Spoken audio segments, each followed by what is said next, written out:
Right share. Right share.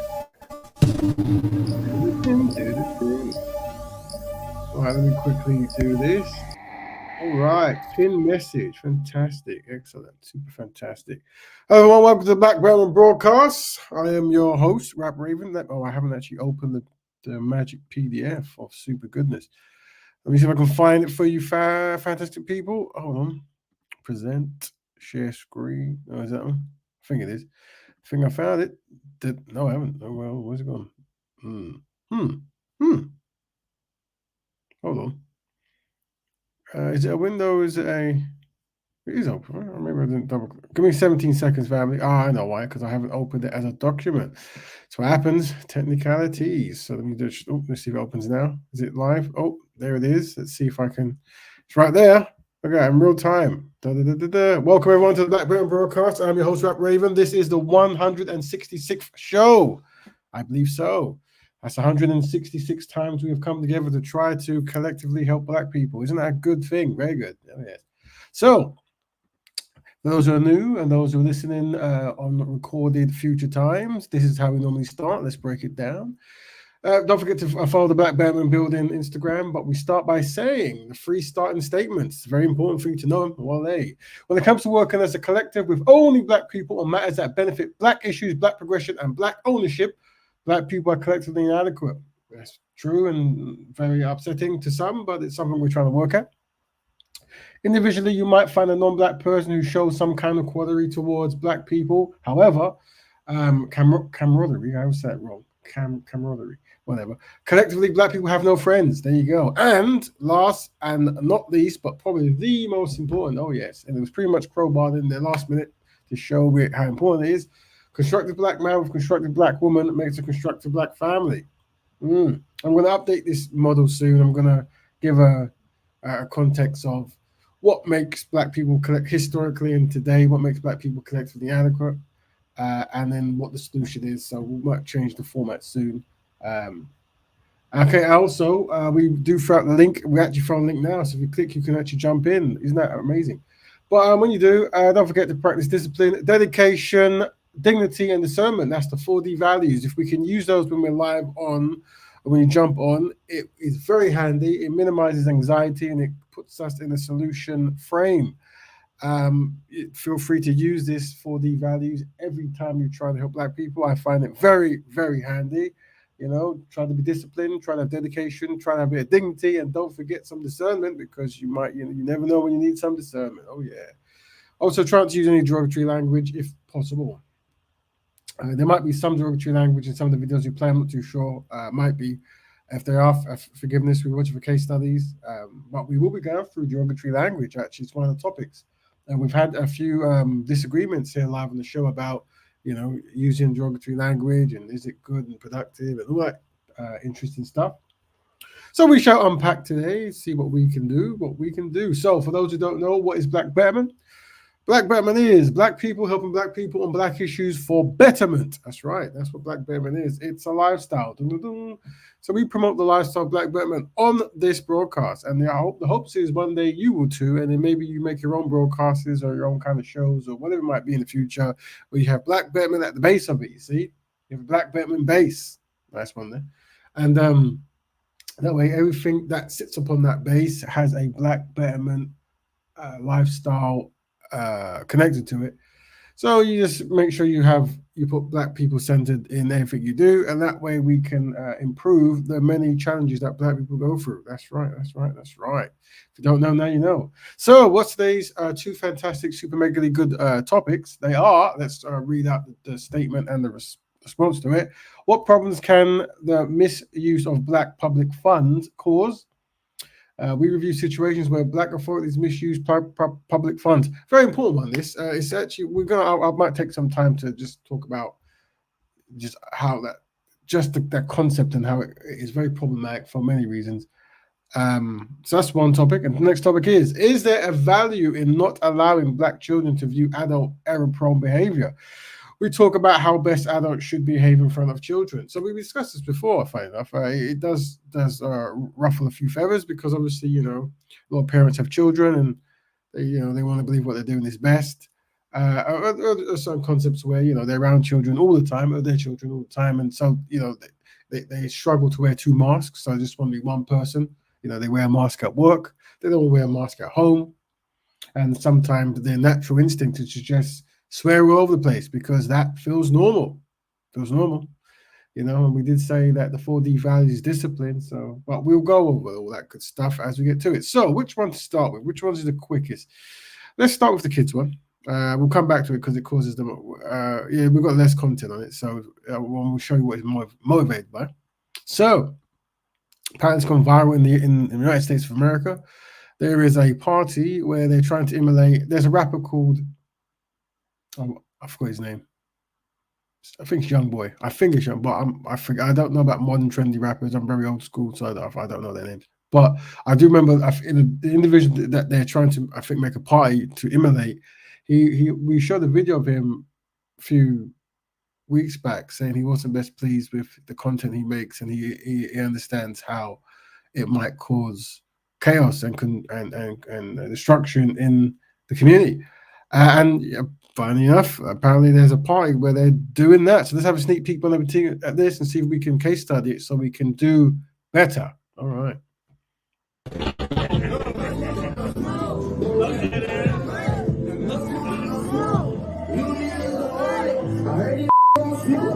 Yeah.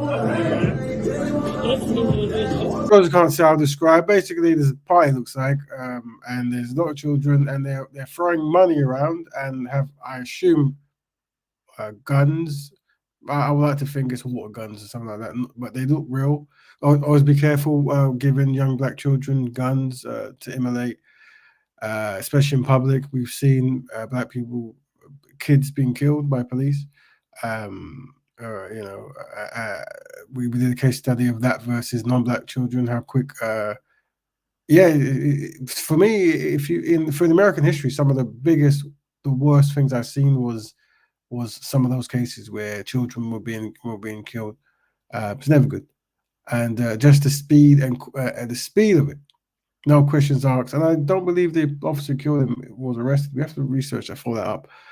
It's a shame, but like I said, rather than getting extremely angry at the mistreatment of black people and hate others, which you're free to do, use that energy to love your community and stay dedicated to the Trinity of Triumph, which is black health, black economics, and black families. Do that. You see, that might be the best option there. But either way, we're just describing what we're seeing. We're seeing black people in a party dancing around with guns and money with kids around. Right. Latest tune from the most trendy hip hop rap, I should say, artist. There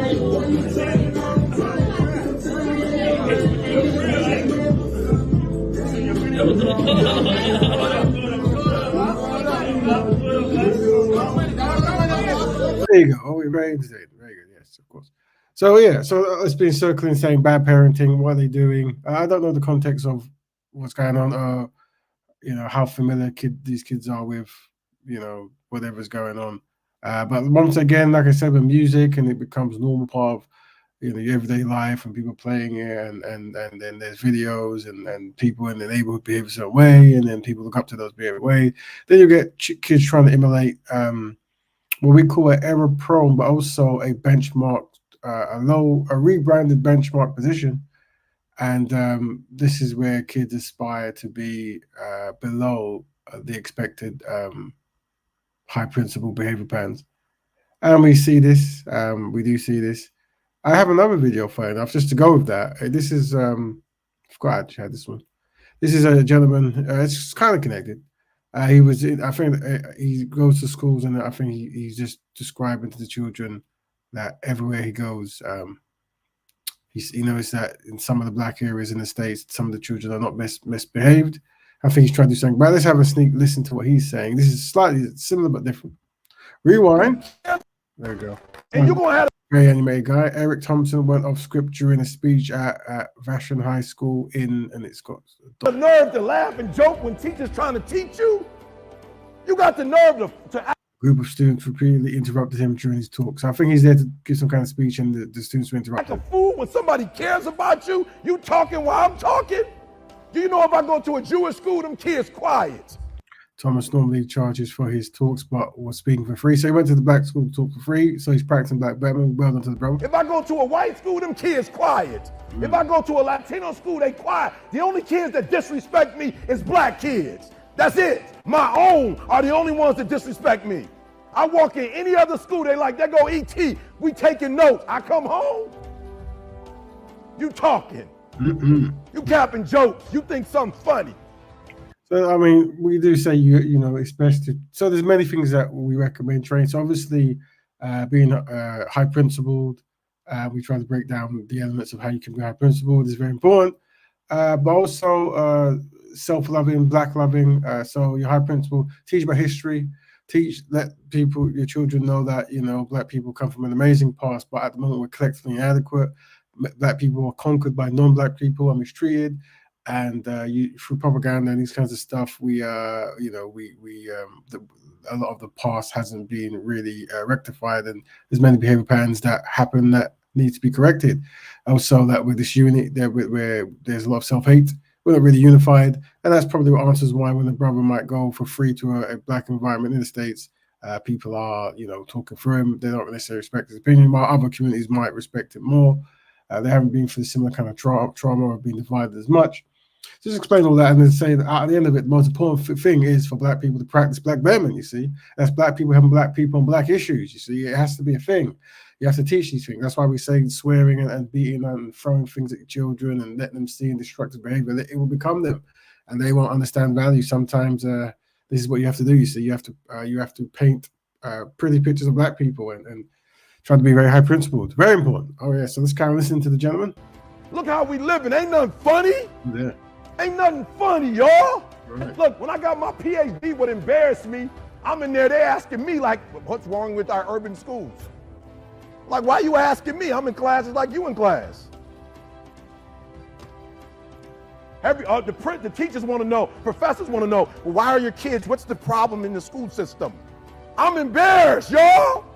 I'm a grown man. I'm embarrassed that they talk about y'all. And you know why I'm embarrassed? Because what they don't know is you ain't even trying when you take the test. You didn't give your best. They think you dumb. You ain't dumb. You can't take our people from Africa and put us in the diaspora and spread us all over the world and we survived slavery and we can't pass the test? Come on. I ain't stupid. You take everything from us and we still survive? And you gonna tell me we can't learn how to write? Have you lost your mind? We are survivors. That's all we do is survive. And you gonna come and tell me you can't take a test. No, you can take the test. The problem is when you take the test, you barely take the test. I challenge you to go in there and get that doggone piece of paper and that pencil and do your best. I challenge you. There you go. So I think this is the hip hop preacher. I think he goes by maybe. I saw it's written down there, but his name is, what was his name? Somewhere. Eric Thomas. There you go. So what we're doing, for those who are jumping in, tell your friends to tell a friend we're live. And remember, when we're live, that's when you can jump in and have your opinion and we can back and forth it. The topics today, and I'm wrapping them as we go along, are what problems, no, that one, sorry. Is there value in not allowing black children to view adult error-prone behavior? We talk about how best adults should behave in front of children. Forgive me, the screen is very small here. It is not my normal screen size. I need to make that slightly bigger. It would be good if I had two screens, but I don't. Shame on me. Anyway, so yeah, that's what we're dealing with. We're dealing with, is there a value in not allowing black children to view adult error-prone behavior? I've done many community events, you know, I helped out certain organizations and been with children around, and I've seen some, you know, parents, how they act in front of their children. And, you know, for me, you know, the rules were you don't swear in front of children, don't swear in front of elderly, just don't swear in general. But, you know, sometimes you do, you know, if you might make music or write songs or whatever, you swear here and there, who knows, or you just might get angry. But generally, you know, when you're around the elderly, the parents are in public, you don't do that. That's obviously, you know, many people don't do that. And then we've gone a bit further now where we're having parties where children are waving guns and money around.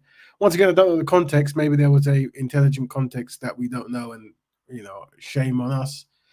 But that hasn't surfaced. That haven't surfaced yet. So far, we're watching videos in America of children dancing. You know, it happens, you know, all over the world. I've been to family gatherings where you walk in and they're not waving toy guns around, no. But the music that they're playing isn't a problem for children. I was watching some other stream and they were talking about that a kids party, and the music was just, yeah, it wasn't for kids. Yeah, this thing to think about. I understand that sometimes you want to be entertained, you know.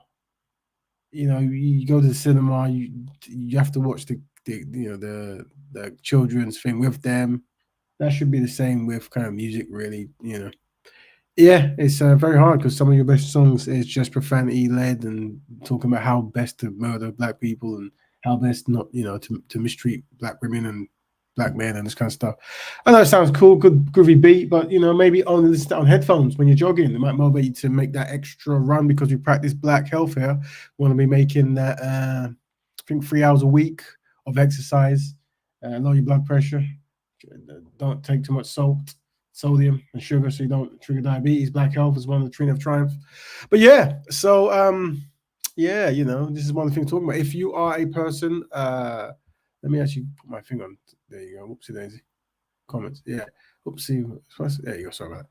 Yeah. So if you do you have a pin? Do you have children? Do you swear in front of your children? Do you have parties where you immolate guns and money and this kind of stuff? Is it harmless? Who knows? Is it similar like when they're wearing Batman and the black equivalent, Black Panther? There's one. A black old version. Not too many. There's not any. Have your kids make black superheroes and dress like them will be good. But yeah, do you participate in such things? Let us know if in the comment section below in the future time and now. Feel free to jump in and talk about it. So that's the first topic. We just started by viewing just a viral video of children dancing with guns. Never good look. Oh, well, hold on. I've actually got this. This actually is it's funny. This is actually part of it as well. So this is a UK thing where they're talking about swear words. So I've done my research. I've actually got some stuff. These are not black people, but we can use the information as well. Rewind. Well, joining us now is blogger Harriet Shearsmith and parenting journalist Sally Peck. You both have very different views on this already. Sally, let's come to you first. So this Australian blogger says, look, it doesn't bother me. Words are just words. Actually, they're in one ear, out the other. They just create a bit of a moment and they're gone. And actually, if you're behaving nicely to each other, what's the big deal?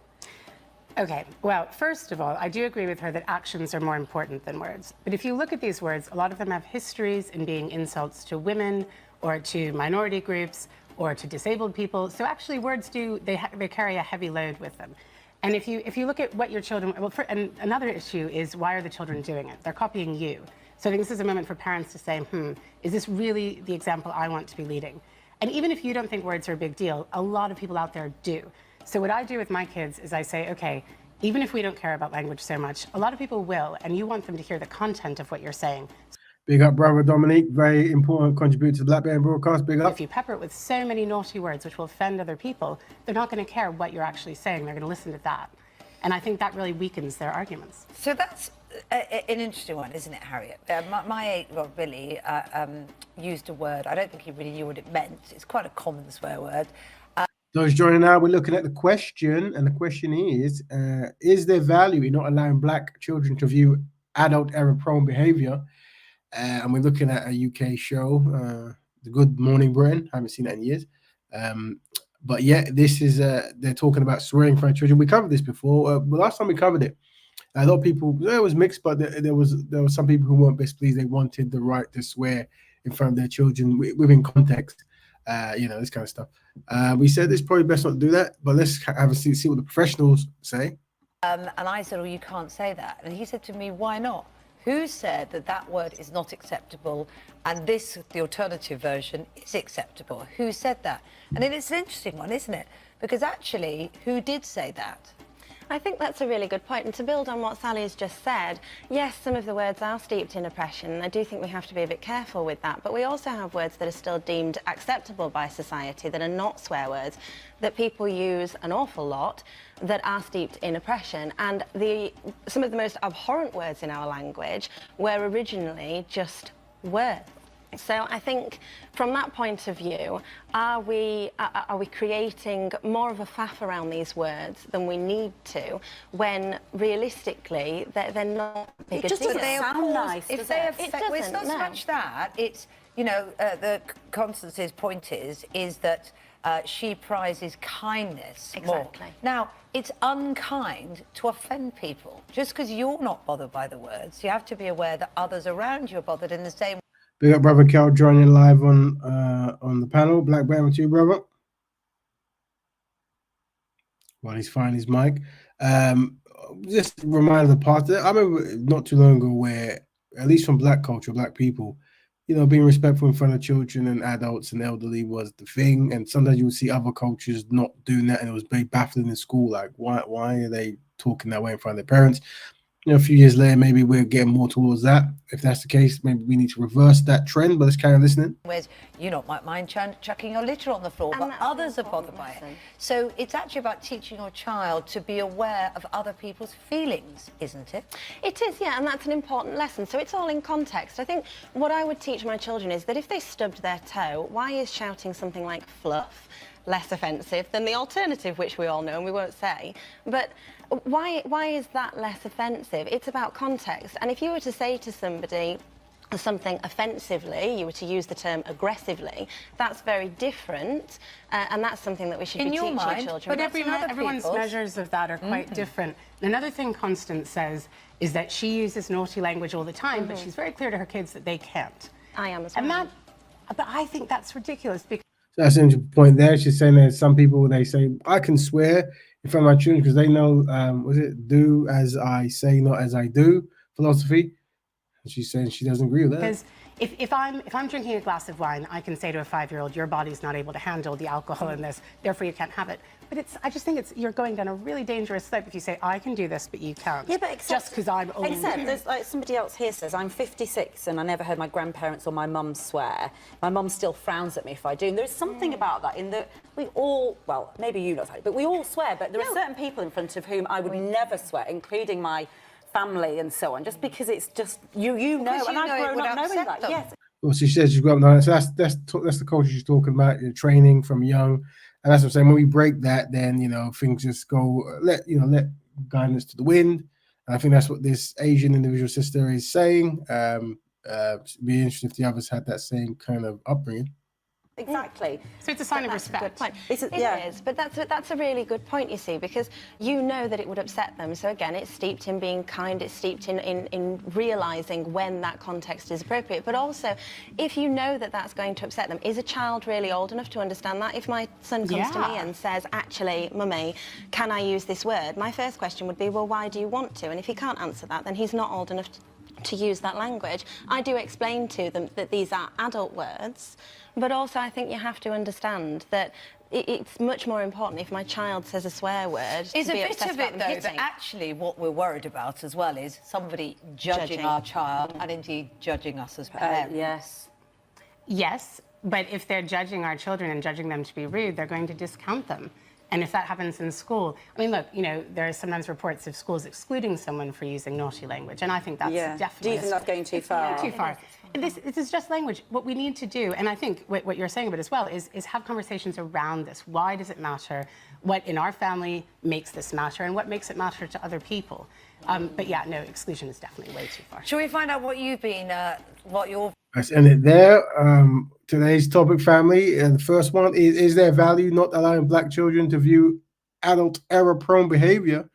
And we've looked at three videos. One of in the States of a black family, the kids dancing around with money and video and gun emulation, kind of gun toys. I'm assuming, I would like to think they're toys. And it's gone viral and people weren't best pleased. And we've watched just some other videos of just explaining respectful children, and this kind of stuff. Welcome, brother Kel, to Black Betterment, brother Raven. Black Betterment. To just sort a couple things out. That's fine. Welcome. That was great to have brother Kel. We also like to big up brother Dominic as well. Contributed to the topics and support. Very important team player there. So big up to him. Most definitely. There you go. So it's good, like I said, when the team come together, work together for the collective betterment of black people, which is always nice. There you go. So that's that first topic there. Feel free if you have any opinions on the topic of is there value in not allowing black children to view adult error-prone behavior. Your thoughts, you always can jump in when you feel. Most definitely, that's very important. even if you ask amongst ourselves when we was younger, you know, whenever our parents would argue, each of us have different stories, you know, and it can affect our behavior as you get older.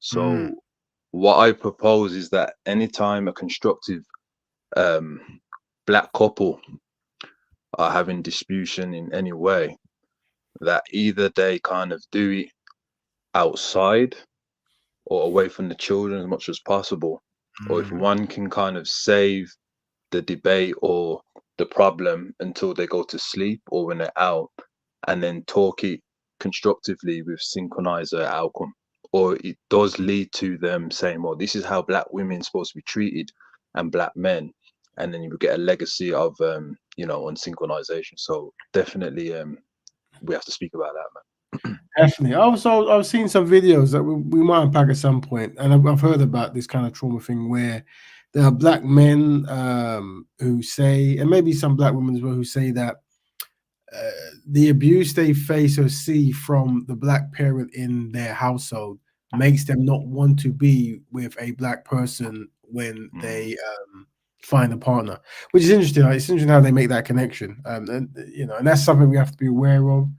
And you know, and that's why there is value in if a mind works that way, where they say, I saw a black person mistreating my parents are black and they mistreated this person or me, so I don't want to be with a black person. It's important. Then that's when you really want to start giving the history of anti-black racism from non-black people, because hopefully they can equate the collective mistreatment of that towards in some kind of way where they can say, okay, well then, if black people are being mistreated and I'm black, then it's probably best not to go after people who mistreat me. So if their mind's working that way, then that might be another way to counter it. And then once you've got them there, you can say, well, let's look at the constructive black people who do good. And obviously is that not every black person is going to be like your parents if they are problematic. But these are the problems that having problematic parents cause, you see. So that's why we want to be as high principle as possible. And that's why sometimes it's the simple solutions. I know it's hard at times, but even from just effing and blinding, swearing and shouting in front of your kids, this might create some kind of issue. It's I know it's hard for some. And last time we talked about this topic, we did have a bit of a you know, outbreak where some people go, this, you know, it's not that bad. And that's another thing where we talk about how far we talk about lowering the benchmark, how far some societies or some households have gone where the swearing, shouting, and throwing of stuff and tantrums is normal, and it's not, and it's even like it's just other thing as well of where you have derogatory language and aggressive language used in calm times.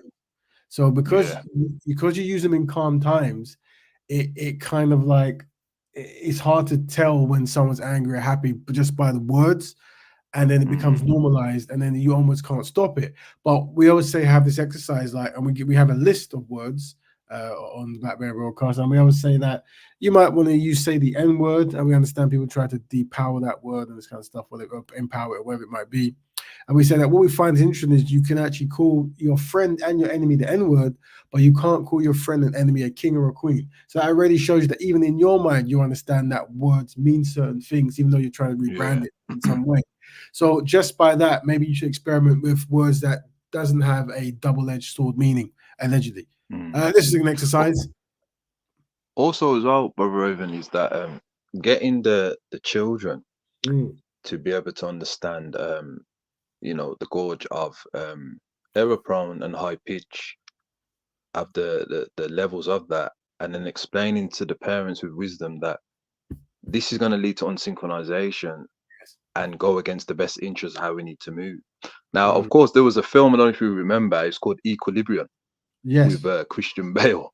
I do remember. And what's the guy's name again from Brenda's Got a New Groove? That black brother in there, right?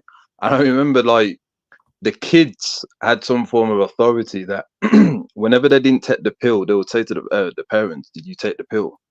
And I remember Christian Bale's son in there was saying, you know, well, if you don't take the pill, I'm going to have to report you to the system.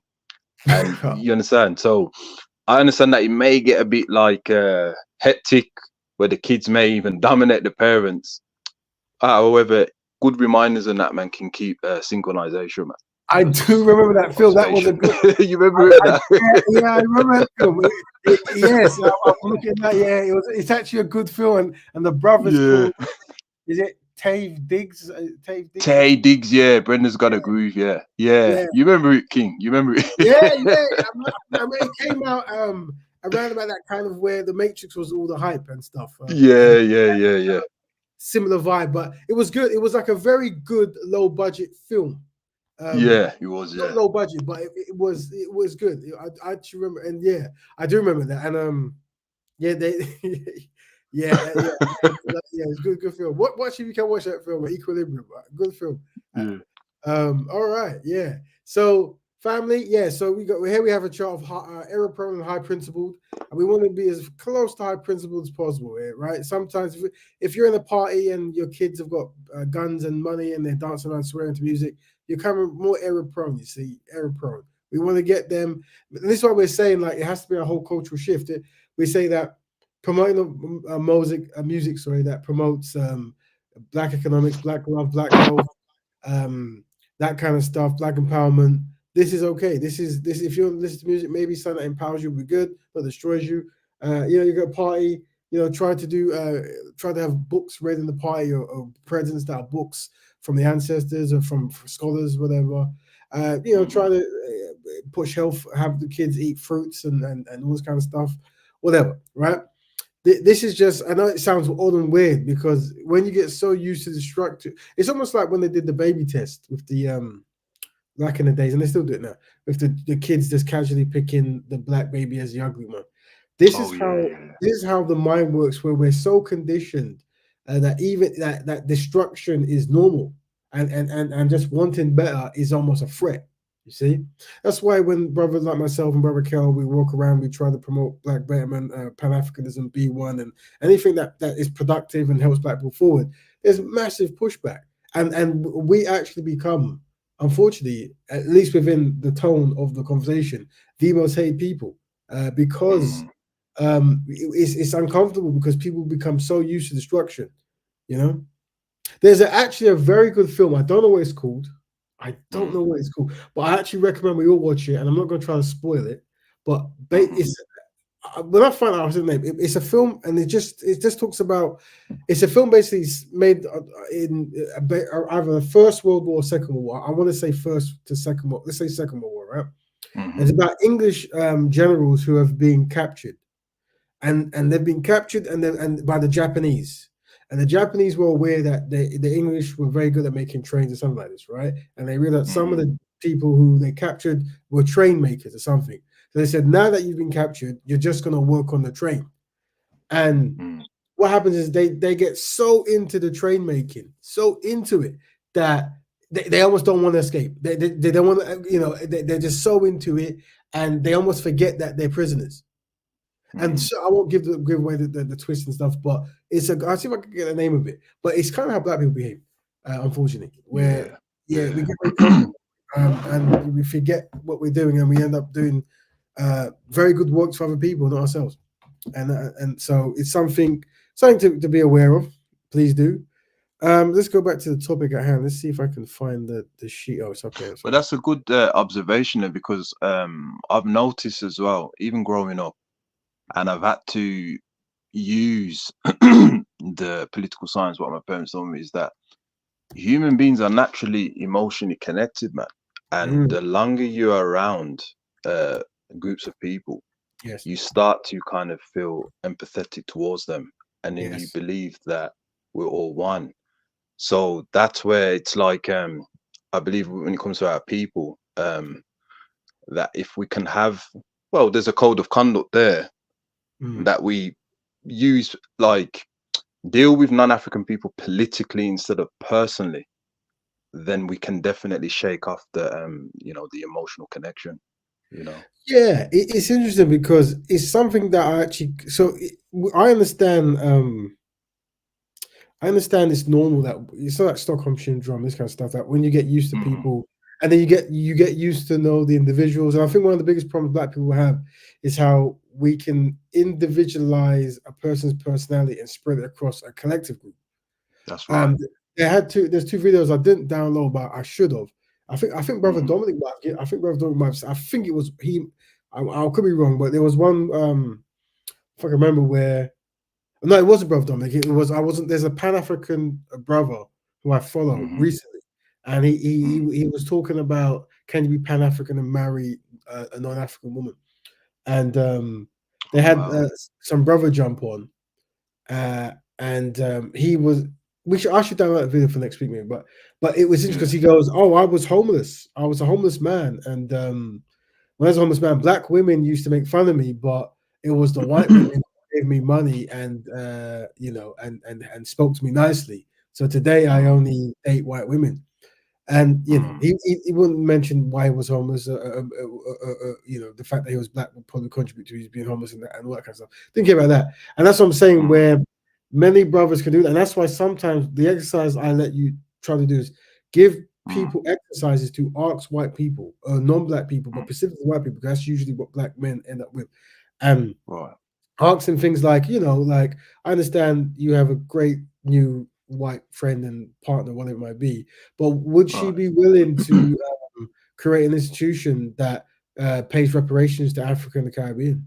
Like, would she be willing to do that? And would she be willing to create an institution that is going to dismantle racism? And anytime people practice racism, you let us know. We get like a text or email. Would she do those kind of things? And every time I've asked these questions, the answer is no.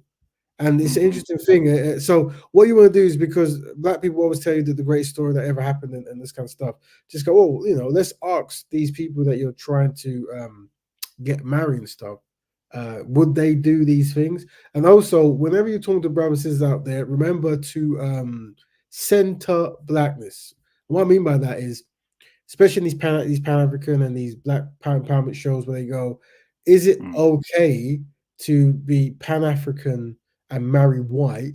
I would say, is it okay to be Pan-African and not marry black? Put it that way. You see? That way of saying it, because you said the black and it actually just change how people perceive things. You see? And so any way you can, center black. And when I go to Speaker's Corner, what you tend to find a lot of non-black people do is they try to center themselves in the conversations, and that they word it in that kind of way. Yeah. So you always want to try to reword it and get back into the black empowerment zone. There was obviously, I'll get the video next week. I'll get the video. It's a really good video. I think there was that brother and another guy jumped on.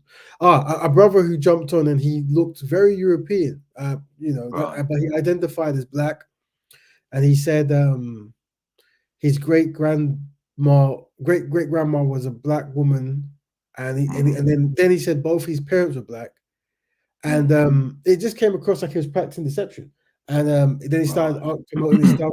It's very interesting to watch some of these shows when people jump on and they show their psychology.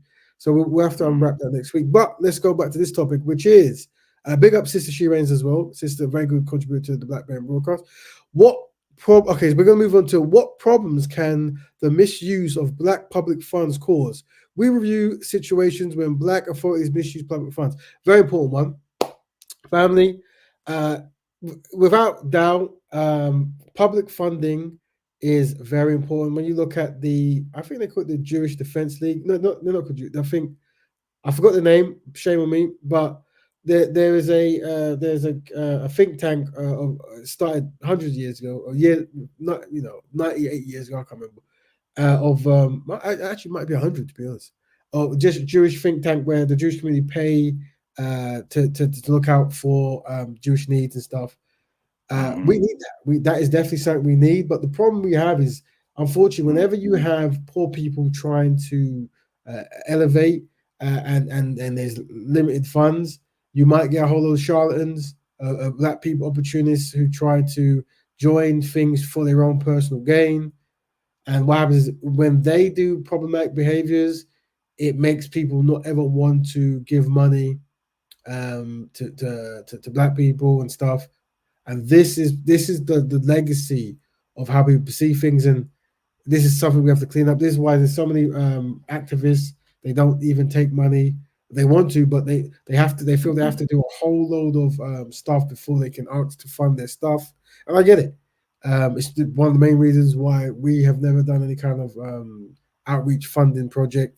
One of the things I'm saying is it'll be good to get Black people who specialize in finance and economics and money management to sit as project managers on any kind of initiative that's done for the Black community, just so the way you're meant to manage organizations is done correctly, at least from an optic standpoint of brothers and sisters viewing, so we can put the trust forward. But we'll come back to that in a sec. Let's look at some scenario. I believe, Nick. If we sorry to cut you, brother. If we were to have like each institution from the Black Betterment, right? Each profession of our people can tackle that. That will limit certain saboteur behaviors. For example, in ancient times, Brother Raven, is that it was the collective of the African people in the village that would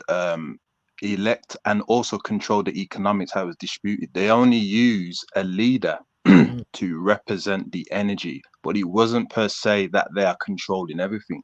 If we were to kind of control how the money comes in as a people, so every week we go into a social place or a hall and we go, okay, now let's see the funds. Do you understand what I'm saying? And that will kind of limit for the one of us are basically stealing and doing fraudulent towards us, if that makes any sense. It does make sense, and that's kind of where we're going. It is discipline and structure, and that's why when I talk about Black empowerment, as in using the two U's, and that's utility and unity. And the utility comes down to learning particular trades and skills. And there are certain people, your understanding of finance and management is key. Like there are things called agile, scrum, and management things that people learn that make projects work easier. And I know there's a lot of brothers and sisters who learn this. These are the skills. These are some of the skills we can learn. And that's why we say that when we're looking at children, we're trying to give children a broad skill set that can benefit the collective. And we want those people to come forward. So, like, unfortunately, sometimes it's the most unequipped. It's the person with the biggest heart but the lowest knowledge, maybe, right? And maybe they might be leading certain projects and they might be best skill, and that's why certain things might be. And that's another thing, like when we see certain brothers try to do projects and they've never done it before, and they underestimate or overestimate, and that could cause problems. You see, right? Because they already feel that something, they don't trust anyone anyway. So this is why professional skills and history and knowing how things are done are important. That's why we want to collate people together, all skillful people in the room, and see what people can do, what boxes people tick. Now let's watch a sister from near Chicago, I think it is. And I don't know how, I don't know the ins and outs of the thing, but I right now, Brother Dominic passed it to me, and I came across it, and it was this is. There's some hoo-ha about this sister spending habits. I don't know yet, but let's watch, see what's happening. We are walking all over cancer our way to Springfield. Make sure you support the cause, support the movement. A South suburban politician spends taxpayer dollars on a march to Springfield to promote her personal charity. But when we started asking questions, the party's over. Fox 32 and the Illinois Answers Project, part of the Better Government Association, are investigating the charitable foundation of Tiffany Henyard, who is on 2 public payrolls as Dalton mayor and Thornship Township supervisor. What we found is raising serious questions about the use of taxpayers' dollars, employees, and equipment. Fox 32's Dane Placco investigates where all that money is going. Nobody knows something. Don't nobody know nothing. Tiffany Henyard certainly isn't shy about attracting attention. Here she is starting a Dalton Village board meeting dressed like the Wesley Snipes character in the movie New Jack City, later punctuating her political points with the help of her own DJ. Every single resident. Pay what you owe me. Thank you, DJ. Hanyard's picture and name adorn virtually every public posting, both from Dalton, where as mayor she makes $46,000 a year, and in Thornton Township, where as the elected supervisor she collects more than $200,000 a year. But for all that money, Hanyard's tenure at both has been chaotic, with firings, scandals, and a legal battle with the Dalton trustees over spending. So last fall, Hanyard did something that would seemingly generate some good publicity, helping establish the Tiffany Henyard Cares Foundation to help breast cancer patients. And on the very day the charity was chartered, it received a huge donation, $10,000, from the Thornton Township Board, which Henyard presides over. Taxpayer money shouldn't be paid into those types of things. Stephanie Wiedemann is the former Thornton Township Chief of Staff whom Henyard fired shortly after taking over in March of last year. It almost felt like a takeover, and a very aggressive one at that. Since her firing, Wiedemann has been documenting township spending and says she's stunned by the taxpayer dollars funneled into Henyard's charity, especially this. We got 10 days. We're going 196 miles. Last October, Henyard led a delegation of Dalton and Thornton Township employees and political supporters on a march to Springfield to promote her breast cancer charity, which she documented on her Facebook page. We're walking through Dalton. All right, we're in Brightwood now. We are in Godly now. We in Bloomington, baby. I can pretty much map out their entire Springfield trip on the township credit cards. That's right. Henyard billed thousands of dollars in hotel rooms and meals during the trip to Thornton Township and Dalton credit cards. In addition, the videos show Henyard used multiple village and township vehicles owned by taxpayers to escort the caravan, including a flatbed trailer with a photographer, flying a drone, and a DJ. We got our mayor right here coming from Dalton, Illinois, go all the way to Springfield. Y'all make some noise for our mayor, the people's mayor. But they didn't always walk. We on motorbikes, baby. At times, riding electric bikes. Y'all see my bike? Our township supervisor. It looks like a misspending of tax funds. I think that's the biggest concern. Dalton trustee Jason House has been doing battle with the mayor since she took office. Very disturbing to hear these things or to kind of see some of the receipts that appear to be connected to it. And I think the taxpayers really deserve better than that. And then there's the merch. Here's a shirt. One of the t-shirts. Along the way, Henyard sold and gave away t-shirts and hoodies, also available on her charity's website. A week before the trip, the township paid $17,000 for specially printed hoodies and t-shirts, but won't say what they're for. I think that everything she has initiated has been something to promote her, something to get her name in household, something to get people to buy into voting for her. Our investigation found at least $11,000 in public funds spent on that trip. But both Dalton and Thornton Township have been slow or unresponsive to open records requests. So what was the purpose of the 10-day march to Springfield? I have created a bill which we're going to speak before the Revenue Committee to give everybody $5,000 on their income tax when they file if you are suffering from cancer. A noble goal, except the Revenue Committee wasn't meeting when the group arrived in Springfield. Henyard did later testify at a committee hearing in Chicago, but so far nothing has come of her bill. I think I'm doing a damn good job on leave. So we went to a recent Thornton Township Board meeting to ask Henyard some questions about all that spending. I've never ever been bitter to the news. This is my olive branch to the media. Can you guys reach out to us and ask us our opinion before you post things? I would appreciate it. And so we did. I want to ask you a few questions. Okay. But Henyard wasn't anxious to talk about her charity. Why did you and the board vote to give your foundation $10,000? I'm the face of the foundation. My name is Nowhere, sir. Say again? I'm the face. You're the face. What was the purpose of going to Springfield? Thank you, guys. Hey, she doesn't have any more comments, guys. We're going to talk. She doesn't have any more comments. Thanks, guys. That's Keith Freeman, whom Henyard hired at both Dalton and Thornton Township and was part of her Springfield walk. Look at Keith. Keith, baby. Freeman also filed paperwork for the charity bearing Henyard's name. Why are you using public money for your personal charity? $17,000 for insurance. Why? Thank you. And with that, her security detail hustled Henyard upstairs and blocked the staircase with a table. So we tried asking another employee who went on that trip. You went down to Springfield, and what were you hoping to do in You need to ask the people that handles that. I'm not the one that handled it. I was just riding the bike. We need more officers on the streets. We need our streets repaved. So to spend that kind of money on a charitable event or supposed charitable event really doesn't seem like the best use of tax dollars. We also sent Henyard a detailed list of questions about her charity and how the money is being used. We've not yet heard back. Dane Placco, Fox 32 Chicago. Okay, so we're looking at what problems can misuse of black public funds cause. I'm very new to this lady. I'm not too sure. She seems very charismatic. She's done half the things good. She seems to have hired a lot of brothers and sisters on her panel and let some go who probably didn't need to be there.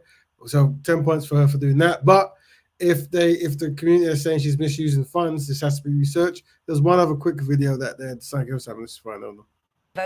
That's not the one, is it? That's not the one. Where is this? This one, sorry. It's not unusual for the mayor of a big city like Chicago to have a security detail, but residents of South Suburban Dalton, population a little more than 20,000, are shelling out hundreds of thousands of dollars a year for police to drive and protect their mayor. And trustees say enough is enough. Mayor, mind if I ask you a couple questions about your security detail? Absolutely not. I'm asking her. Yeah, she said no. Dalton Mayor Tiffany Henyard was not in a talkative mood when we caught up with her a couple weeks ago. Henyard, who doubles as the supervisor for Thornton Township, began using Dalton cops to drive her around shortly after she was elected mayor in 2021. Dalton trustees filed a lawsuit saying she never justified the need for security and does not have the legal authority to order spending on her own.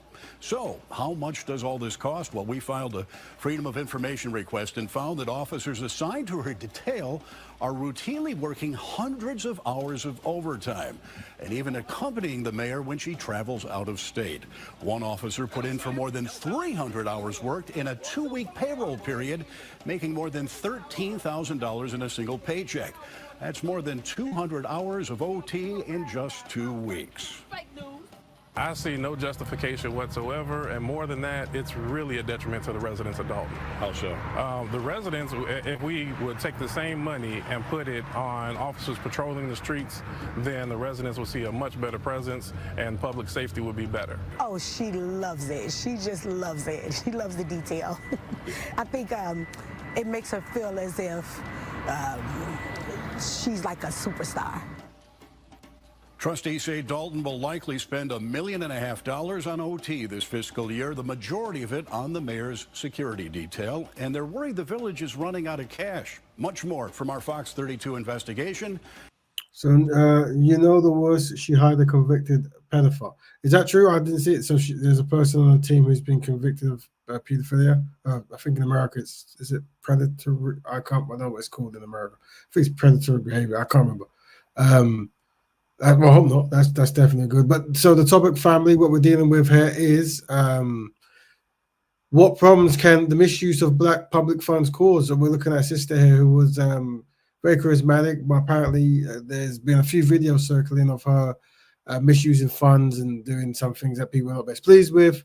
And we're using it to segue into basically when brothers and sisters try to do certain things, it does become consistently difficult because any person who does any form of scam, who claims to be pro-black or Pan-African or anything of this kind of nature, they're tarnished with a person who might have been very error-prone and either misuse money or just flat-out scam people. And it's something that we definitely need solutions for. And if this sister is misusing or misappropriating funds, then definitely not a good idea. I mean, she started the show. I think they said she came in and she fired some of the old staff and she hired some new staff, and obviously the new staff was of her community. So we like that because just like you want to see people who are governing your community to be the face of what the community looks like. And this sister definitely looks like the face of the community. However, but he can't be one leader, brother, over, and we keep falling to the same trap. We're not disciplined enough to center it for one individual. We have a very individualist mindset. We've all been worked on. So the fact that we've allowed one individual you know, we've definitely opened a saboteur trap. So we have to kind of regulate that, and all of us be the custodians based upon a principle. As Yes. what the man was saying, you know, the money should be used to secure or police the areas and that, you know, and other things. If it's not done by the essentials, whether it be a community, you know, supermarkets and etc. and that, right? Then that's where the community says, okay, you're not doing it properly. We have to overthrow you, and you know, seize what you're trying to do. But if it's just one individual, they'll always get away with it. You're right. Yeah, and this is some of the problem. That's what I'm saying. Having some kind of council of elders or some kind of obviously that, and that everyone's governed by a code or a principle or a blueprint. And this is why we say, you know, very young age, teach. This is the thing that the biggest challenge you're dealing with so many Black communities is growing up with very little and wanting more. It's quite easy to corrupt certain minds, and I think that's why there is a value in teaching a form of humbleness. Yeah. You know, and they always say that when they try to educate the younger generation not to want to necessarily get wrapped up in error-prone behavior. They say it's challenging because a lot of the young generation are looking at some of the guys who do, and because they dress, you know, with jewelry or fine clothes, they want that, and they believe in their mind they can only really get that doing error-prone behavior, and that's why a form of humbleness, and also just a complete rebranding. This just to segue to somewhere else slightly, but it's like usually, you know, when people they want certain things, what they want is an expensive brand of a European person, or you know, expensive, you know, motor from this kind of country. And I think if we could put value in Black supported stuff, at least with then, so it could be like, you know, you want to buy that shoes from that young brother, or that, or you know, that dress made by that sister, maybe something like that. As in, the pride isn't necessarily the price, but the fact that it's developed by your own one. So, for example, you could wear a shirt by a brother, and the shirt costs £10, but for you it's £8 million because it was made by a brother, and you're supporting the cause, and that concept is more valuable than any kind of designer from another land that doesn't like Black people, whatever, right? So I think that these mindsets, if we can train the young generation to have that value, where I mean, there's a great video. I mean, it's slightly related, of Mr. T, and he was talking to the wife of Ronald Reagan, I think it was, and I think she started the conversation by trying to make fun of him. She's saying like, "You're Oh this yeah, man." yeah, Yeah. yeah. Where she's saying, "You got all these expensive chains, but look at your shoes, they're beat up." And he goes, "Yeah. These are my father's shoes, isn't it? And I wear them to remind me of the hard work he did, and where I've come from. And they're worth $1 million to me. They're worth more than any chain. And you know, they got sellotape on them, and they got holes in them, whatever." So once again, putting value on, you know, Black things or Black owned things, or things that, you know, that are personal. So you don't need to spend all your family's inheritance on so unfortunately, we covered the brother who's in jail at the moment for sexual predatory, a battery as well, I think it was, in America. And we were following some of the tragic stories, and with this individual who was over there, one of the things is he longed for expensive European designer hats and designer jeans and this kind of stuff, right? And unfortunately, in his quest to do that, he would scam many people. And this is part of that process of that we have to really fix that. And I think one way is shifting the value system, and shifting what we deem as important. And if we can make everything Afro-centered, B1 centered, Black centered, if we can put it that way, and put value on that, I think that might be a better way to deal with many of the challenges. But anyway, brothers, we are here on the Black Band broadcast. We're joined by brother Kel, and joined obviously with the panel by brother Dominic, who's a contributor. And we have the link there, so feel free to jump in. The two topics today are: what problems can the misuse of Black public funds cause, as well as is there a value in not allowing Black children to view adult error-prone behavior? And we're talking about, you know, having the children see us as adults do problematic things in the household, or allowing children to do problematic behavior.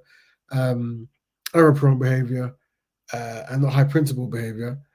This is something we're tackling. If you have opinions on that, it's a very touchy topic when you talk about children, because many people, they raise their kids and they don't necessarily like to be told here and there what to do.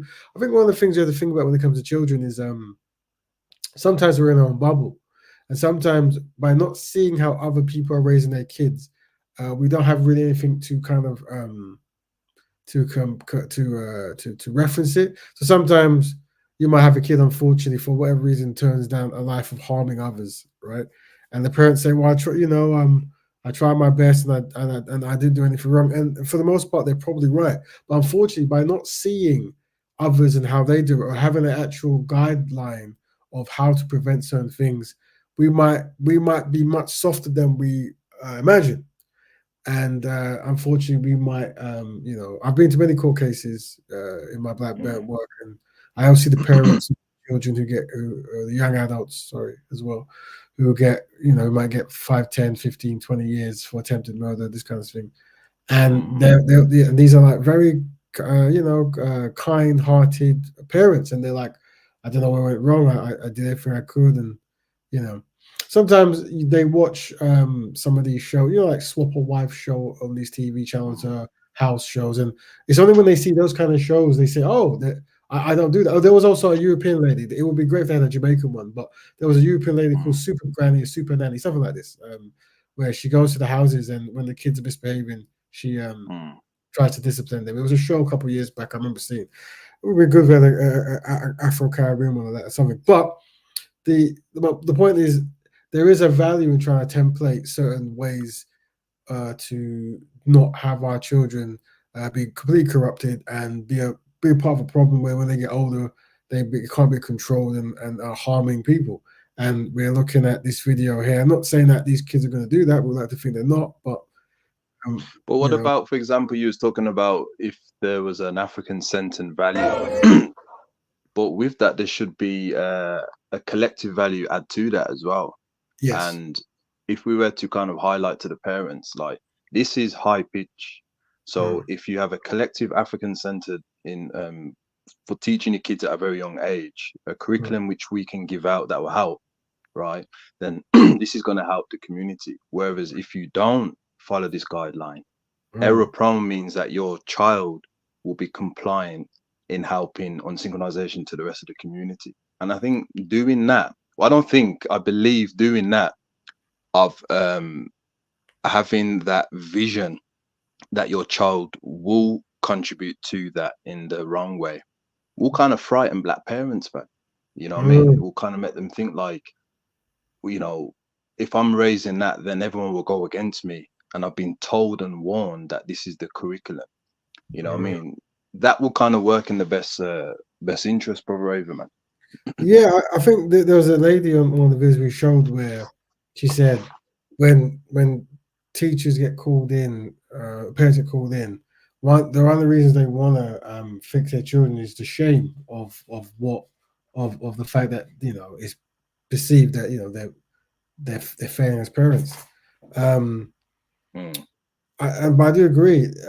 Collectivism and how working together, I think that's one of the biggest ways of how our community has been kind of disrupted.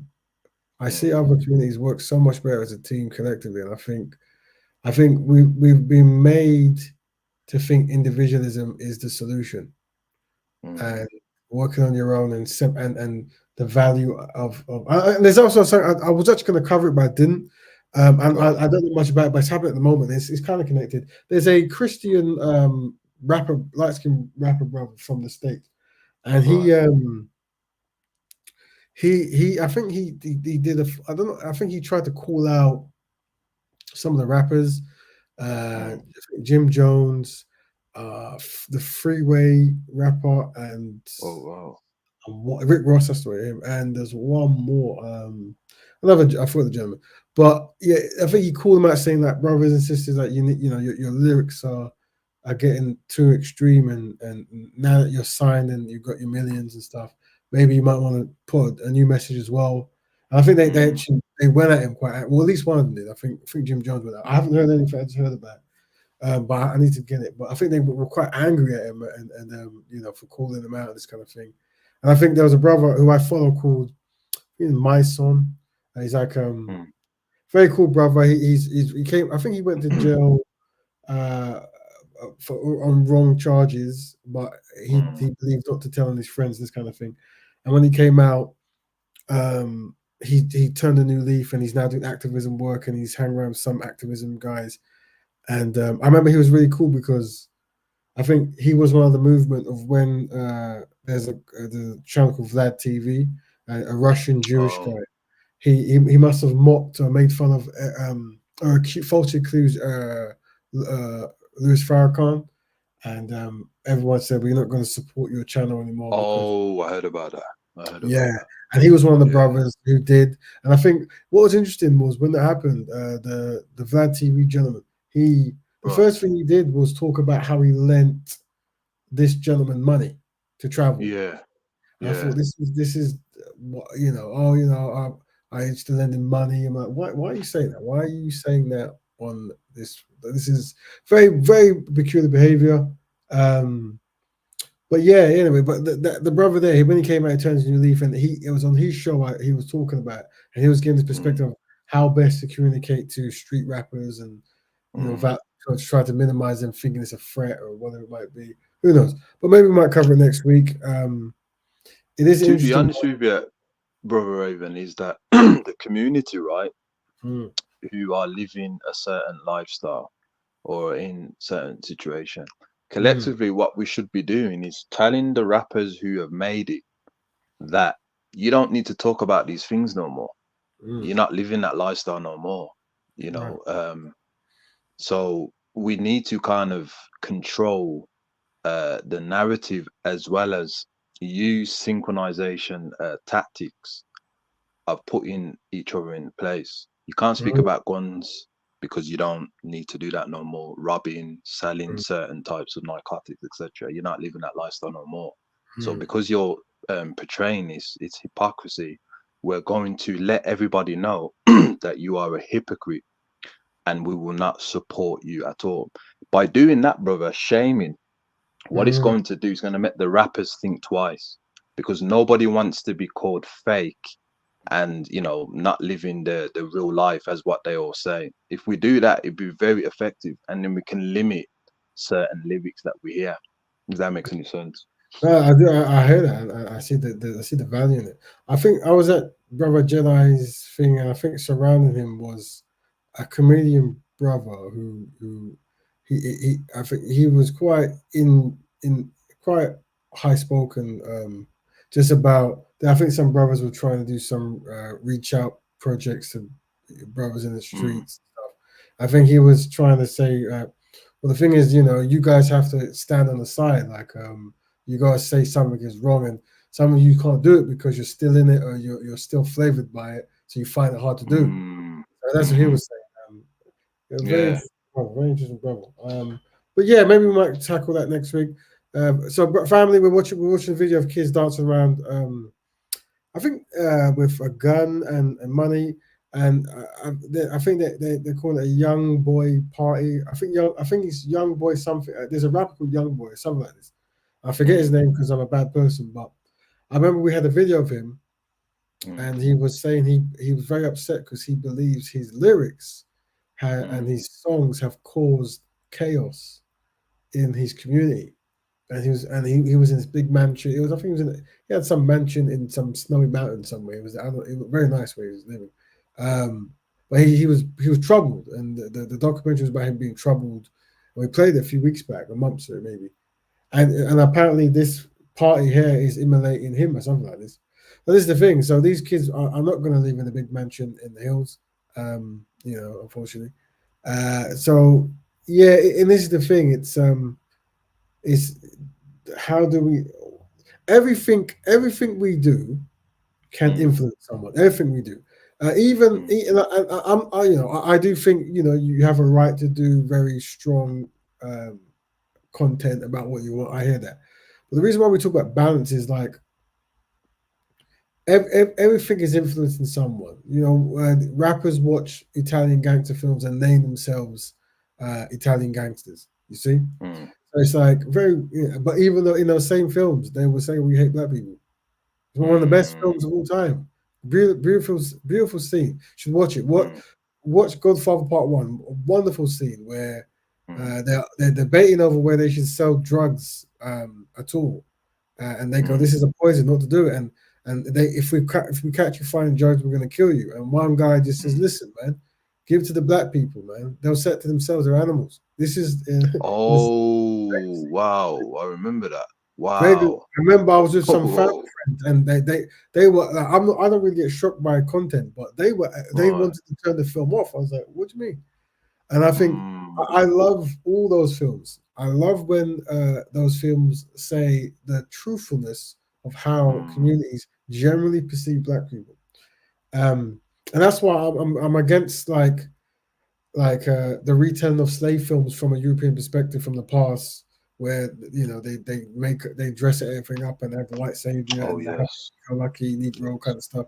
That's you know, I think there's one film that I bought that I haven't seen that they said I should watch. I think it's called Goodbye Uncle Tom.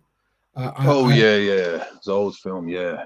haven't seen that yet, but Yeah. apparently that's one Italian film that's relatively Yeah. truthful in the sense of you know, I think you see them chasing people out to the sea. So I can't remember it, but I've got it, but I just haven't seen it yet. So maybe I should watch it. Yeah, it's a good film. I think it came out in the 80s, It might have been 80s, late before that. 70s. Yeah, maybe, yeah, 70s. It looks like, but I think that, yeah, I think I do think that these tools can be used. Like that's why I big up brother Tariq Nasheed when he first came in and he was doing his documentaries, Oh, because yes. those could be used. Because that's the thing, media is a very powerful tool. Like matter of fact, I'm actually going to watch some documentary done about Bill Cosby at the moment. It's, I think it might be Netflix, it might not. I've got it here anyway somewhere, but it's a very powerful tool. Like, and if you use it correctly, I think that's important. Like having a goal and making a documentary or something to support that goal. If you do it right, you're laughing, and that's what was done again. I think they tried to do against Michael Jackson with the whole claims allegations, and when you watch it, it's very powerful. But then, unfortunately, when you do the research, a lot of the evidence apparently that's in there doesn't add up, which is you know that's why you always need counter documentaries to say different sides and all the, but also documentaries to describe what the goal is, you know, and the goal is Black Betterment. The goal is how do Black people work together exclusively to fix this problem that we're going through, and that's what it is.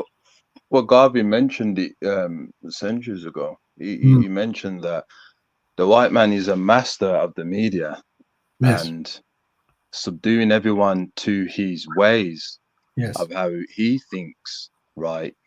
You become his slave. And Garvey made that perfectly clear that the media is very powerful. And obviously you've got knowledge on the media and the way you market, you know, this amazing, you know, organization. And we should use it to effectively, you know what I mean? We should be taught how to, you know, use the media, man. You know I'll be honest with you. This is why I said I was talking to brother Shakara, and he was saying that you know one of the problems when he was talking to many other scholars is that they say we've got great historians and people who understand about herbs and all this kind of stuff, but we don't have that many marketeers, people who specialize in delivering ideas across a mass media. You know, and unfortunately, we have many young brothers and sisters who are extremely talented at being entertaining when it comes to delivering messages. The only challenge is they're not giving the right message. So now that you have YouTube, which is the most popular form of media on the planet, and it means that a person can make content and get billions and millions of views. The more we get people with the right message, the more, and that's why having brand names and that's why newsflash, why we made the Black Betterment broadcast, because it's something tangible you can say. It connects into documents and ideas. It has a legacy of being connected to other Black establishments and institutions and ideologies. and it's a rebranding of that, and it's something that should be easily digested, can lead people. But then what you're always doing is you're always listening to the counters of people out there and coming with other counters. So how do you counter a counter? And we gave an example today for those who want an example. You know, many shows always ask this question: can you be pro-black and marry white? And we say, why don't you ask it? Can you be pro-black and not marry black? You see, you know, and I always say when it comes to the marriage thing, I think definitely center black men more so, because the data is out that, you know, black men tend to date out more, but also center it, like I said, like, and I've been doing it when I go on many channels, because like I said, there's the unfortunate, once again, the marketing, there's brothers who make content for clickbait reasons, and they'll undermine black women for their, you know, black women this, black women, because they understand what they don't understand is the reason why you can actually attack black women at a high rate is because you, the black man, are not defending black women. So that's why you're not be able to do it to the Arab or the Asian, because, you know, they'll shut you down. Your platform will go. But what I was saying is, to that, what was I saying? It was black man. Was it? Oh, black man, black woman. How to? Yeah. Well, I was mentioning it. The black man wants to marry the white man's daughter or the Arab man's daughter. Always have it the man wanting the man. Never have it as the man wanting a woman, because in a man's mind he can always dominate a woman. So but you always say, we understand why you don't want to marry a sister. You want to marry the daughter of a white man, and that way you put it in that context. I think it's very important. The daughter of the white man. I do that. I always change the direction. I mean, funny enough, I'm going to talk about as well. My comments are getting shut down very quick on Instagram. I'm trying to work out what it is. So I can't write on Instagram anymore because they've got a new functionality where you have to write in a line, and I struggle to write in a line if I can't read what I previously wrote. So I find it very hard. That's why I have to write on a document and then paste it so I can read it and then paste it, because I don't like posting things riddled with mistakes, which happens a lot on Instagram. But because they've changed the ways, I now copy and I paste it, and I don't know if it's because it's detecting that I'm copying and pasting, or because I'm mentioning black stuff, whatever. But a lot of the comments I do just delete, and it says, yeah, we've deleted your comment. Like, it lets you know we've deleted your comment. It violates this kind of ruling. I'm like, this is very interesting. And it's happening a lot. Yeah. And I think I was debating, semi-debating some South African, well, not a white, I assume South African, but and I have no idea where he's from. But basically, he was waiting, as they do, he was waiting for a black gentleman on some show to discuss racism. And then his thing was, racism doesn't just go one way. And the way I wanted to respond to him, and I did before I got cut, whatever, was rather than try to break down, you know, you need to have power and this go, why is it that you're waiting for this man to tell his story for you to then talk about something else? And then give examples, like, if a woman was sexually assaulted, would you say, yes, but sexual assault doesn't just go one way? Or would you respect the fact that this woman has a trauma and she's expressing it? So, and this is the problem you're going to find as well, brothers and sisters. This is an example you should always do. Whenever you're talking about black trauma, unfortunately, the world has been conditioned to accept black trauma more so than definitely so as much as black people. So what I mean by that is, a few months back, or maybe a year ago, we covered South Africa, where they showed videos of white people, Boers, there's one town in South Africa where white people are poor, one town, and in that poor white town, they show black people in another poor town. These white, and they were like, "Oh man, it's hard to see white people, you know, going through hardship. But I can understand black people and colored people, and then, you know, whatever. But white people don't know." And that's what I'm saying. You become conditioned. So sometimes you must always give examples, what if scenarios. So whenever you want to do, because we are promoting black people work with black people here, that's what we promote. It's just straight up, right? And what will happen is they'll try to turn that into a form of racism, which is interesting. But what you should do as a black person, go, well, hold on. I'm a black person. I'm a minority, but I'm a minority who also is economically not independent and struggling. And versus other communities, we're kind of at the bottom. Now, the European will tell you, oh, this is wrong for you to do that. Now, you as a black person, if you had a friend who was a traveler gypsy, right?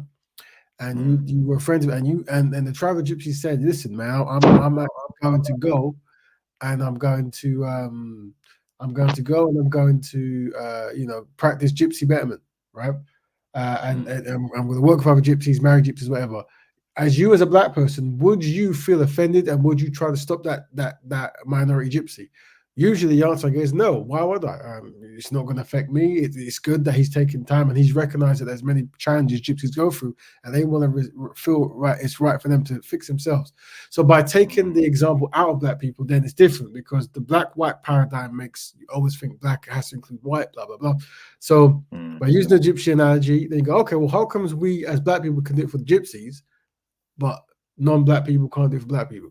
You see, it's painting that picture. Always use other references, whether women, gypsies, vegans, whatever it is, right? And when you do that, then they go, because like I said, we have been socially trained to accept pain. It's just like, unfortunately, they're saying many sisters might be dying in hospitals more than others because the doctors just expect black people to take more pain. You see? Yeah, that's true. And then there's the whole kids that they expect the young kids to be more adult than they actually are, so they might rough them up more. They might shoot them when they hold guns, and we're saying that's why you should be holding guns, blah blah. It really, when you review, and this is why all this has to be put into documentaries. It always be put into documentaries, and you have to consistently remind black people that we collectively have no friends. And unfortunately, we're collectively inadequate if we're not talking about the necessity of coming together. It has to be a thing, and that's why baked in Black Betterment Blueprint is the starting point. We're collectively inadequate, and we collectively have no friends. And the reason, and for those who don't understand, because when I first was saying this, it caused very hoo-has in Speakers Corner, this kind of stuff. And the reason you say is when it comes to marketing, you're living how you're living now as an individual. And as far as you're concerned, you're great. What marketers do is they highlight what they either see as perceived problems or they create problems, right? So they say, listen, don't you think your feet are a bit too big? Yeah, your feet are big. Here, wear these shoes and your feet will look small. And now you think, oh, my feet are quite big. I'm going to pay my money and wear those shoes. Well, Black Betterment is the same. We've identified that we're not working good as a team. There's a problem. We're not working good as a team, and we can track this by looking at the GDP and the health ratio and all that stuff, and we quantify it and go, okay, well, what's the solution? What do others do? Well, they work on themselves. So what do? We work on ourselves, and we brand that concept as Black Betterment. We brand it as Black Betterment, and it has certain rules, being high principled, being 4D values, all this stuff. We brand it. We have words, we have hashtags, and we promote it. And why do we do it? Because we're collectively adequate.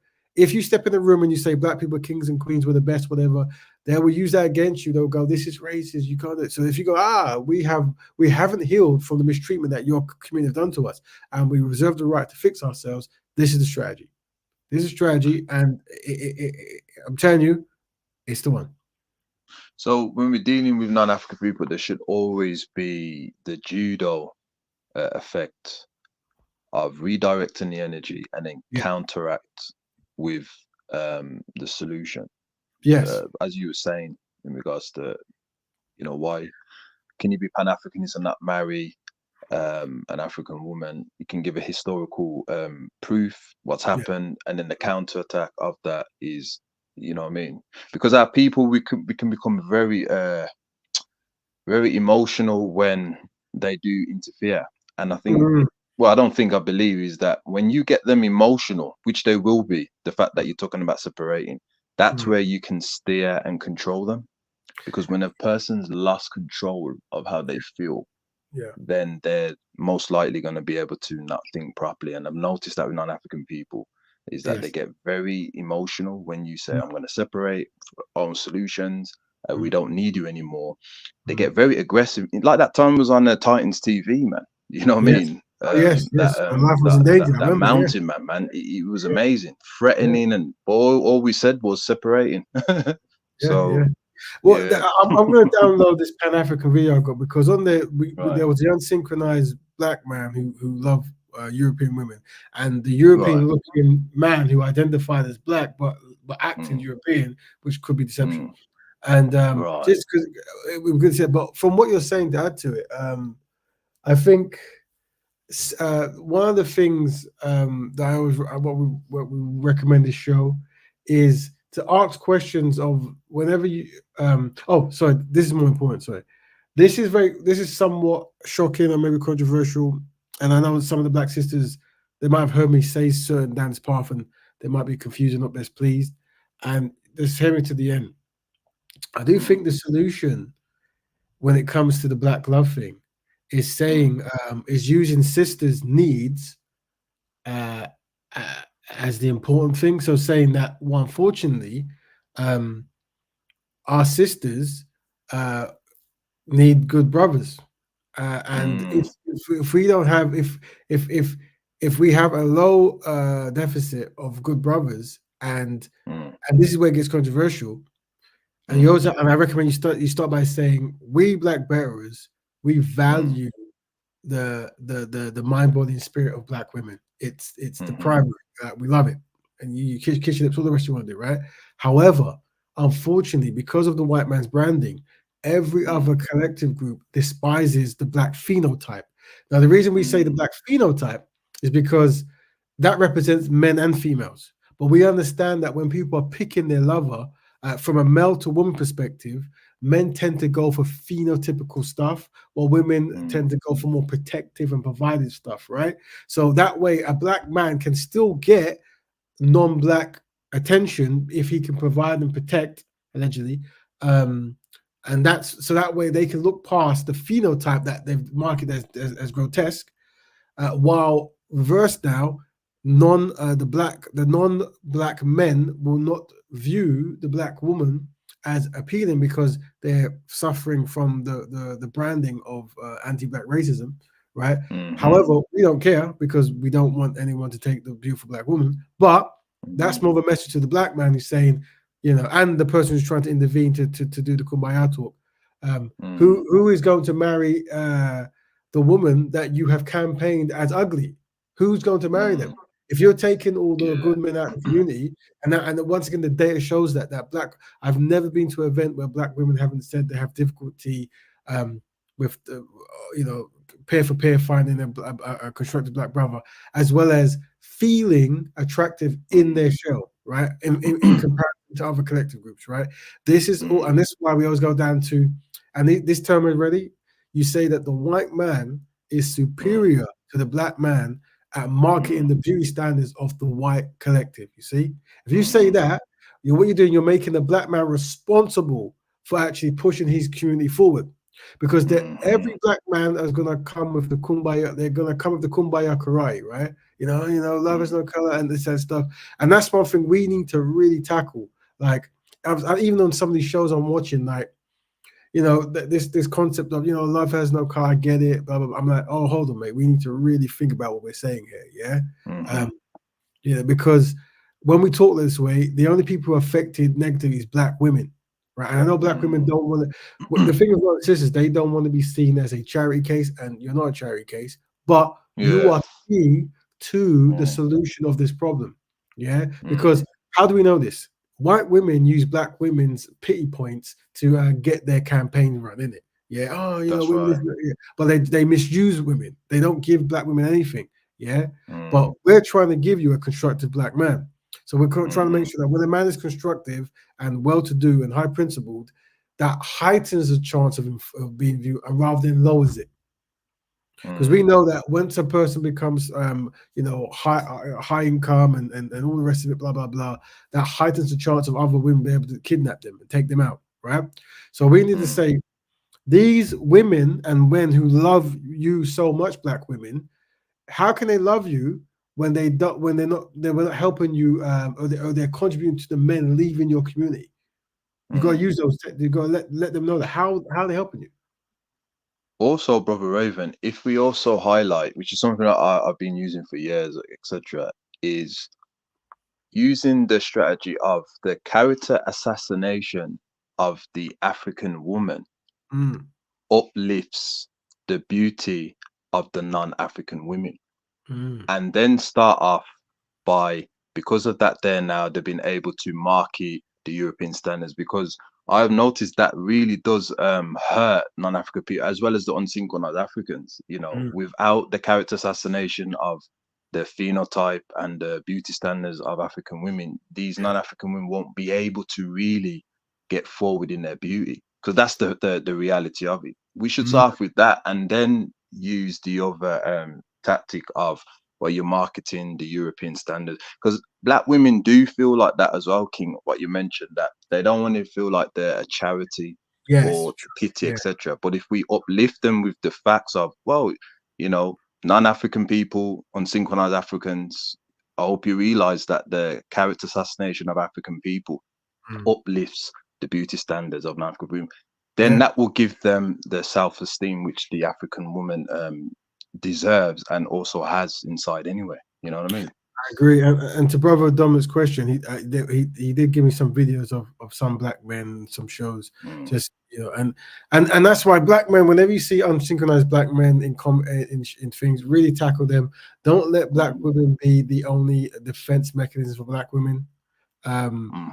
That's what the trinity of triumph is: black families, black economics, and black health. And within black families, black man, black woman. So that's an important thing. And one thing is that when it comes to marketing, black women seeing the effort that black men are making to defend black women. Yeah. And what we're trying to do in the show is really wake up, and you guys are part of that process, especially for the men. Like I said, constructive black men is not popular. The most popular thing is destructive, unsynchronized black men and their lust for non-black women. This is a very popular topic, and that's why those particular platforms will have the click through the roof, right? So we are going to try to find ways to make constructive black love as trendy as possible, right? And have the paths we have to follow. But it's just interesting that unsynchronization is just a very popular thing, and once again, clickbait central, whatever.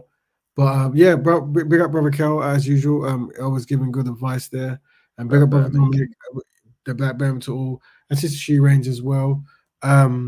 We can do it, but remember, so the two topics we covered today is what problems can the misuse of black public funds cause, and we said there is a legacy of this that makes raising money even harder. I've seen it when I've done it, and the distrust, and black people then use it as a trope, just like within the Catholic church, whatever. It's now a trope to accuse Catholics of being pedophiles, right? It's a trope because it happens so much in certain areas, whatever, that it's now a trope. We don't trust black people with money as a trope, but we do want to set up. We're asking all you brothers and sisters who are very good at finance and management to dedicate your time to fix this problem of how to manage money when it comes to projects. You know, how best to make it transparent, how best to utilize it, how the best to make sure every penny goes to what it's meant to, and how best to do a proper forecast beforehand, so you're not over or underspending. You have roughly how much you need, and then also how to be transparent using media, how to be trustworthy with media. That's another thing. Yeah.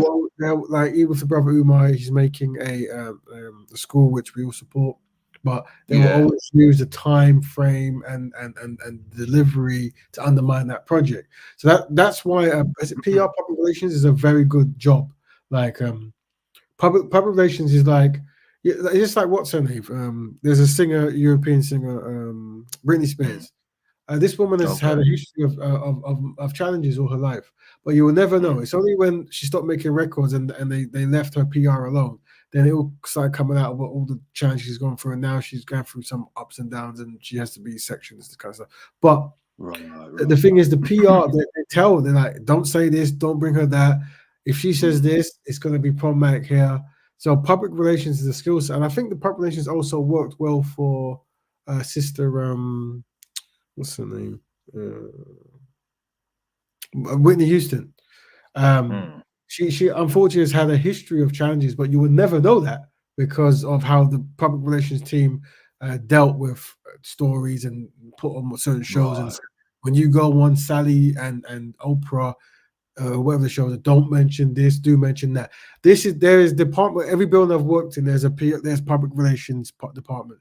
It's a whole team making sure that the public don't see you as a problem.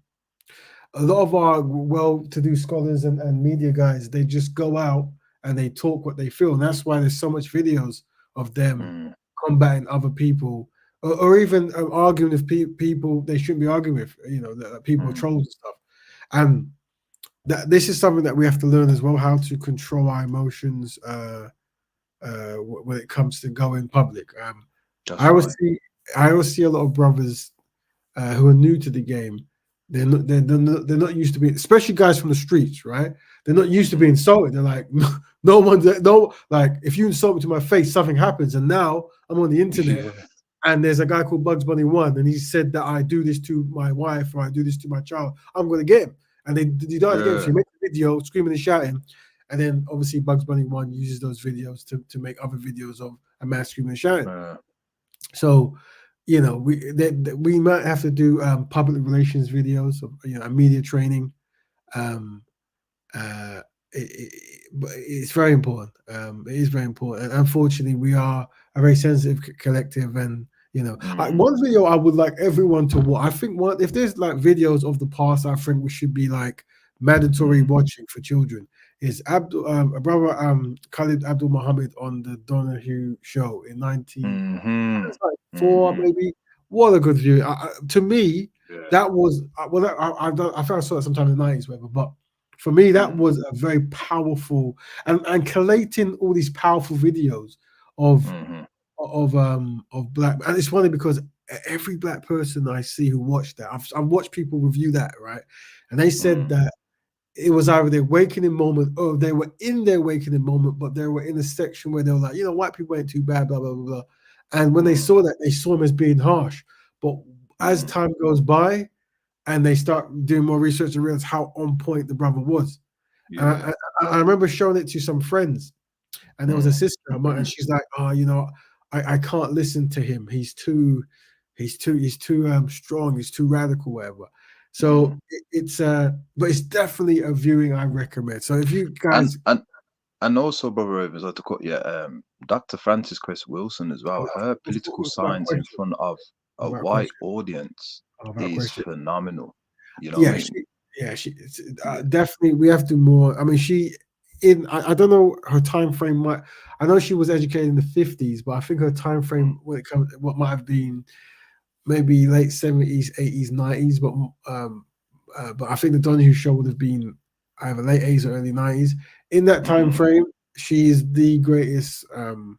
She might be the most important, like just for what she did from a media standpoint, from a book standpoint. And this sister has, I think, one main book. I think she's only one book, but that's the only book you need. The Crest theory, the color. Very good. Very good. The fact of relying on both energies, feminine and masculine energies, is very important for the youth to see that. You know, as you said, Dr. Khalid Abdul Muhammad and Dr. Frances Cress Wilson, you know, can help out to bring the best out of political science, man. So Also, one thing that's very important, like obviously behind the scenes there was things that went on and stuff, but for the most part, Dr. Khalid, from what I see, even though he's very fiery in front of the camera, he was a well-disciplined and tempered man, and he was always very respectful in the words he delivered, and he always had context behind certain things. When you compare that to some of the brothers today who are just effing and blind and swearing, and then you know, name calling or using shadism or colorism or tribalism, this is another thing I was going to say. Whenever you talk to some brothers because now that there are some brothers who try to separate and say we're from here, we're from there, we're from there. What you want to do is ask them who their ancestors were, who their guidance was, or who they sit by the feet of, right? And you go, okay, how would they act now? Because you're undermining concepts of tribes coming together, or Africa coming together, black people coming together. But the people that you sat at the feet by, they were pro this. They were the number one. They were non-pro black. So even though you don't mind mocking other people groups from different lands, the people that you follow, you are actually undermining their hard work. So the 50 years, 100 years of work in one stream, you're trying to undermine all of it. So talk to them more so from their ancestors and from the people they directly resonate with, who were pro Pan-African, pro people coming together. Right. That's that right. would be the Yeah. best strategy rather than groveling that people don't mistreat people or trying to say, you know, you use this term, blah, blah, blah, blah, blah. It's more so look at the people they learned from and go, why is it that it was good for them? And you know, if they were the greatest that we learned from, surely what piece of information do you have that can undermine the work they've done? Because that's what you're doing at the moment, right? So that's where I would tackle it from. But family, we if there's any questions in the audience, let us know. We will end very shortly. We've tackled what problems can the misuse of Black public funds cause, and hopefully we unpack that. And also, is there a value in not allowing Black children to view adult error-prone behavior? We did that. If there's any questions, let us know. We were joined today by Brother Kel, a very important contributor, very important, dedicated Black Betterment. And we're also joined by Sister She Reigns, who contributes, as well as Brother Dominic. It's a team effort here. There's always people behind the work. We have moderators, we have contributors, we have speakers. It's very important. And we also have viewers who just view. You guys are important. Like if you, like I said, the promotion of Black people, helping Black people and Black issues is so important. And if you try to do it and you come across any challenges, come here and let us know, because we want to refine every single challenge. Like I said, it makes sense in the minds of the unsynchronized to try to undermine Black progress. That's how far people. That's how far we've gone. You see where it actually makes sense to people to actually not want to collectively progress. I remember the more of the story today was always be Black centered. When someone asks you, should you marry is it okay to marry a white woman? You say, is it okay to marry a Black woman? You see, you change it. You put the emphasis on the Blackness, on the Africanity. Very important. Control narratives. Yeah, and also admitting that unfortunately, when it comes to teamwork, we struggle. Admitting we're collectively inadequate, and we say that these are the processes of to being collectively adequate. The reason we do this is because if you have a high horse mentality and you say we're the best, then they paint the picture like if you're the best, then what you're doing is a form of mistreatment because you're focused on yourself. We go, we actually recognize not only that we actually are low, but we've been placed low. We collectively have no friends, and there is a value doing for self. And then when they say, no, we want to help out because this is part of the sabotage process, you go, you can form your own committees where you fix your own communities and you stop them from mistreating Black people. You let us know. And these are the strategies we give you. Family, we're going to let it go there. Don't forget to tell your friends to tune in next week for Black Betterment. Any topics you want to cover, feel free to come on the Instagram page. Everyone give a Black Betterment to Brother Kel, give a Black Betterment to Brother Dominic, and Black Betterment, brother. And we'll catch you guys next week. You have a good time. One more thing, brother. In regards to the Thursday show on Titans TV, that was very productive. Is that going to be back on again? In fact, I should just email you, to be honest with you. No. This is even better. Talk. It's important. Just I haven't spoke to Brother since, but he uses the same platform as I do, and that platform gives you a limited time a month. And because now 2 people or maybe 4 people are using this platform, he ran out. So I gave him a recommendation of another platform. I don't know if he's done it, but he said it should now reset. But I haven't spoken to him. Now I don't know. He might.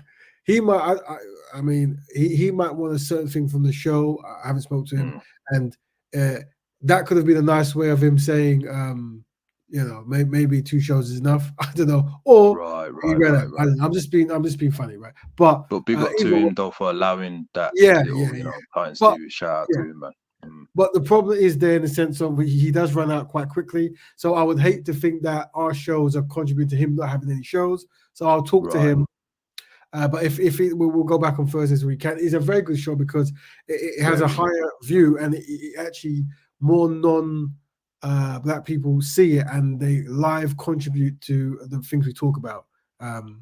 The way we hold this show, many non-Black people feel intimidated to jump on or are unaware of it. Or other shows, they feel compelled to jump on because the platform has always been inclusive and there's other things. And we use their behavior patterns to market like this is what's really happening. But next week, I'll see if I can download some videos of some of the case studies I've been doing. But until then, Black Betterment, everyone, Black Betterment. Black Betterment. There you go.